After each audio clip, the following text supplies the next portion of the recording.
भगवान ने सृष्टि बनाई और सृष्टि बनाने के बाद ठाकुर जी स्वयं डर गए हम लोगों से। ठाकुर जी बोले मैं इनसे अब कैसे बचूं, ये तो मुझे छोड़ेंगे नहीं। तो ठाकुर जी ने पहाड़ बना दिए, बोले मैं पहाड़ में जाके छिप जाऊंगा। तो फिर किसी ने कहा बोले यहाँ भी ढूंढ लेंगे आपको। तो ठाकुर जी ने समुद्र बना दी, बोले इसके भीतर डूब जाऊंगा, बोले ये भी खोज लेंगे यहाँ पे। तब ठाकुर जी सब जगह छुपते छुपते कहाँ गए, बोले इंसान के हृदय में ही जाके छुप गए। बोले सब जगह ढूंढेगा, यहाँ नहीं ढूंढेगा, सब जगह ढूंढ लेगा, भीतर नहीं ढूंढेगा आपने। तो ठाकुर जी हमारे भीतर ही छुप के बैठ गए।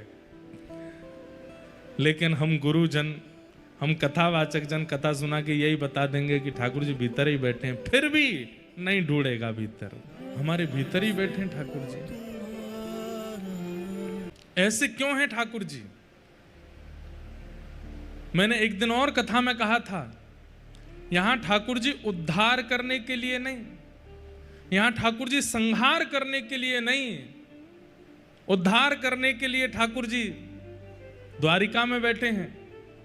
संहार करने के लिए सुदर्शन चक्र धारण करके ठाकुर जी दक्षिण में बैठे हैं।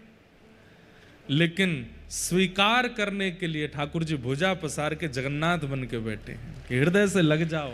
स्वीकार की मुद्रा में बैठे हैं ठाकुर जी, ये स्वीकार की मुद्रा है। आप किसी को देख करके हाथ जोड़ते हैं, किसी को देख करके हाथ मिलाते हैं, लेकिन अपने को देख करके भुजा पसारते हैं, आ जाओ मेरे हृदय से लग जाओ। स्वीकार करने के लिए महाप्रभु जगन्नाथ जी बैठे।